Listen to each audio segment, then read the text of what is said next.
Hi guys. പല സിനിമകളും നമുക്ക് കാണാൻ കാരണം അതിലെ നായകന്മാർ മാത്രമാവണമെന്നില്ല. അതിൽ ചില സഹനടന്മാരും നമ്മളെ കൂടുതൽ ചിരിപ്പിക്കുകയും അതുപോലെ നമുക്ക് കൂടുതൽ ഇഷ്ടപ്പെടുകയും ചില ആൾക്കാരുണ്ട്. അതുപോലെ വില്ലനെ കാണാൻ വേണ്ടി മാത്രം ചില സിനിമകൾ വരെ നമ്മൾ കാണാറുണ്ട്. അത്തരത്തിൽ നായകന്മാരെക്കാൾ കൂടുതൽ പ്രാധാന്യം ലഭിച്ച ചില കഥാപാത്രങ്ങൾ ഇതൊക്കെയാണെന്നാണ് ഇന്നത്തെ വീഡിയോയിലൂടെ നമ്മൾ കാണാൻ പോകുന്നത്. വീഡിയോ ഇഷ്ടപ്പെട്ടാൽ സബ്സ്ക്രൈബ് ചെയ്യാനും ലൈക്ക് ചെയ്യാനും മറക്കരുത്. എനിക്ക് 102 ഡിഗ്രി പനിയുമായിട്ടാണ് ഞാനിപ്പോൾ ഇവിടെ ഇരിക്കുന്നത്. അതുകൊണ്ട് തന്നെ വീഡിയോയ്ക്ക് സൗണ്ടിൻ്റെതായിട്ടുള്ള ചില പ്രശ്നങ്ങളും ഒക്കെ ഉണ്ടായിരിക്കും. അത് നിങ്ങളെല്ലാവരും ക്ഷമിക്കുമെന്ന് കരുതുന്നു. അപ്പോൾ കൂടുതലായിട്ടൊന്നും പറയുന്നില്ല. അപ്പോൾ നമുക്ക് വീഡിയോയിലേക്ക് പോകാം. ആദ്യമായി രമണൻ. 1998 റാഫി മെക്കാർഡിൻ സംവിധാനം ചെയ്ത് പുറത്തിറങ്ങിയ ചിത്രമാണ് പഞ്ചാബി ഹൗസ് എന്ന് പറയുന്നത്. ഇതിലെ പല ഡയലോഗുകളും ഇന്നും നമ്മൾ നിത്യജീവിതത്തിൽ ഉപയോഗിക്കുന്നവയാണ്. ഇതിലെ നായകൻ ദിലീപേട്ടനാണെങ്കിലും കൂടുതൽ പേരുടെയും ശ്രദ്ധ പോയിട്ടുണ്ടാവുക രമണനിലേക്കായിരിക്കും. സിനിമ മൊത്തം കൊണ്ടുപോയത് രമണനാണ് എന്ന് വേണമെങ്കിൽ പറയാം. ഒരുപക്ഷെ ദിലീപേട്ടനേക്കാൾ ഫാൻസ് രമണന് ഈ സിനിമയിലുണ്ടായിരിക്കും.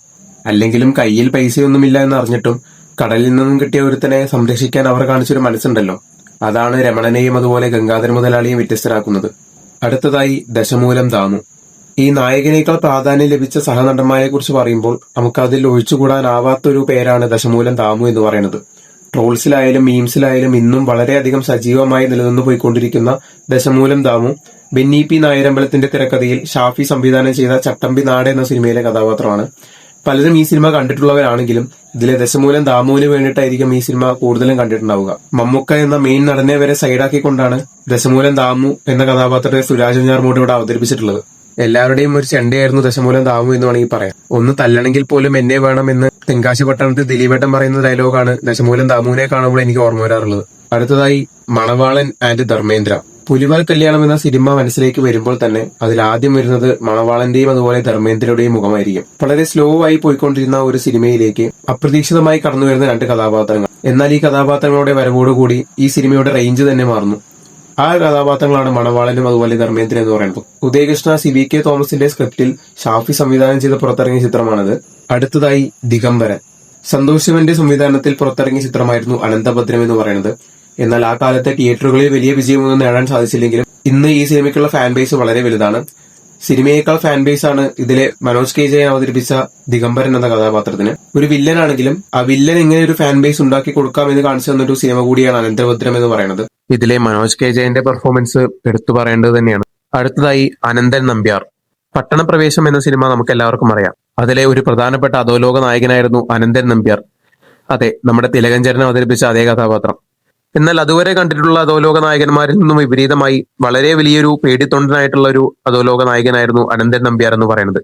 പുള്ളി ഈ സിനിമയിൽ കാട്ടിക്കൂട്ടുന്ന ഓരോന്ന് കണ്ടാൽ തന്നെ എല്ലാവരും ചിരിക്കും. അടുത്തതായി ഷമ്മി. മധു സി നാരായണന്റെ സംവിധാനത്തിൽ പുറത്തിറങ്ങിയ ചിത്രമായിരുന്നു കുമ്പളങ്ങി നൈറ്റ്സ്. ഇതിൽ ഫഹദ് ഫാസിൽ അവതരിപ്പിച്ച ഒരു കഥാപാത്രമാണ് ഷമ്മി എന്ന് പറയുന്നത്. ഷമ്മി ഹീറോടാ ഹീറോ എന്നുള്ള ഒറ്റ ഡയലോഗ് കൊണ്ട് തന്നെ ആളെ നമുക്ക് പിടികിട്ടും. എജ്ജാതി പെർഫോമൻസ് ആയിരുന്നു ഇതിൽ ഷമ്മിയിലെ.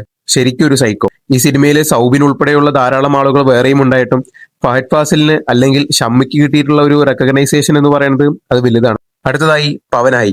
നമ്മുടെ എല്ലാവരുടെയും ഫേവറേറ്റ് സിനിമകളിൽ ഒന്നായിരിക്കും നാടോടിക്കാറ്റ് എന്ന സിനിമ. ഇതിലെ വില്ലനായി വന്ന പവനായി ആയിരുന്നു ഇതിലെ ഏറ്റവും വലിയ കോമഡി. കുറച്ചു നേരമേ പുള്ളി സിനിമയിലുള്ളതെങ്കിൽ പുള്ളി ചെയ്തിട്ടുള്ള രംഗങ്ങളൊക്കെ ഭയങ്കര കോമഡി ആയിരുന്നു.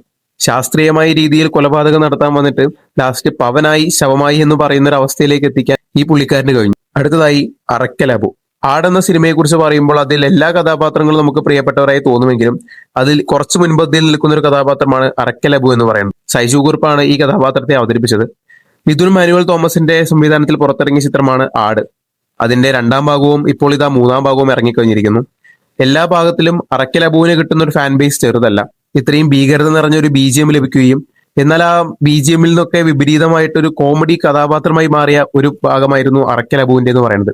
കൈപ്പറം കുഞ്ഞപ്പന്റെ കൈവെട്ടിയ കഥ ഒന്നാം ഭാഗത്തിൽ പറയുമ്പോൾ രണ്ടാം ഭാഗത്തിൽ കൈപ്പറം കുഞ്ഞപ്പൻ തന്നെ നേരിട്ട് വന്ന് അടിക്കുന്നതിലൂടെ അറക്കൽ അബു ആരാണെന്നുള്ള കാര്യം നമുക്ക് കൃത്യമായി മനസ്സിലാവും. എന്തൊക്കെയായാലും അറക്കൽ അബു ഇല്ലാത്ത ഒരു ആട് നമുക്ക് ചിന്തിക്കാൻ പോലും പറ്റില്ല. അടുത്തതായി ജോൺ ഹോനായി. ഇനി ഹരിഹർ നഗർ എന്ന സിനിമയിലാണ് ജോൺ ഹോനായി എന്ന കഥാപാത്രം. വില്ലൻ എന്ന് പറഞ്ഞ ഒരു ക്ലാസിക് വില്ലൻ, എനിക്ക് അങ്ങനെ വിശേഷിപ്പിക്കാൻ തോന്നിയ ഒരു കഥാപാത്രമാണ് ജോൺ ഹോനായി. ആ കോട്ടും പെട്ടിയും ഒക്കെ പിടിച്ചിട്ടുള്ള പുള്ള വരവൊക്കെ കാണുമ്പോൾ തന്നെ. അടുത്തതായി മിസ്റ്റർ പോഞ്ഞിക്കര. ഷാഫിയുടെ സംവിധാനത്തിൽ പുറത്തിറങ്ങിയ ചിത്രമായിരുന്നു കല്യാണരാമൻ. ഇതിലെ പ്രധാന കഥാപാത്രമായി വന്നത് ദിലീപേട്ടനാണെങ്കിലും ദിലീപേട്ടനെ മാത്രമല്ല ബാക്കിയുള്ള എല്ലാവരെയും സൈഡാക്കിക്കൊണ്ട് സ്കോർ ചെയ്ത ഒരേ ഒരു വ്യക്തിയെ ആ സിനിമയിലുള്ളൂ. അത് നമ്മുടെ പോഞ്ഞിക്കരയാണ്. നമ്മുടെ ഇന്നസെന്റ് ഏട്ടൻ അവതരിപ്പിച്ച പോഞ്ഞിക്കര. പുള്ളി അതിൽ പറയുന്ന ഓരോ ഡയലോഗുകളും, എന്തിന് ചോറ് വേണോ എന്ന് ചോദിച്ചുള്ള ആ കല്യാണ പന്തിയിലെ സംസാരവും എല്ലാം ഇന്നും നമ്മൾ നിത്യജീവിതത്തിൽ ഉപയോഗിക്കുന്ന കുറെ ഡയലോഗുകളുടെ കൂട്ടത്തിലുള്ളതാണ്. അത്തരത്തിൽ ആ സിനിമയിൽ ഒഴിച്ചുകൂടാൻ പറ്റാത്തൊരു ഘടകമായി ഇന്നസെന്റ് ഏട്ടൻ അല്ലെങ്കിൽ പോഞ്ഞിക്കര മാറുകയായിരുന്നു. അപ്പോൾ ഇതൊക്കെയാണ് നായകന്മാരെക്കാൾ സ്കോർ ചെയ്ത ചില സഹനടന്മാർ എന്ന് പറയുന്നത്. ഞാൻ നേരത്തെ സൂചിപ്പിച്ചതുപോലെ എനിക്ക് പനി ആയതിനാൽ കുറച്ച് സൗണ്ടിന്റേതായിട്ടുള്ള കുറച്ച് ഇഷ്യൂസ് ഒക്കെ ഉണ്ടായിരിക്കും. അപ്പോൾ നിങ്ങൾ അത് ക്ഷമിക്കുമെന്ന് കരുതുന്നു. അപ്പോൾ വീഡിയോ ഇഷ്ടപ്പെട്ടാൽ സബ്സ്ക്രൈബ് ചെയ്യാൻ മറക്കരുത്. അപ്പോൾ മറ്റൊരു വീഡിയോ ആയിട്ട് കാണാം. Okay, by.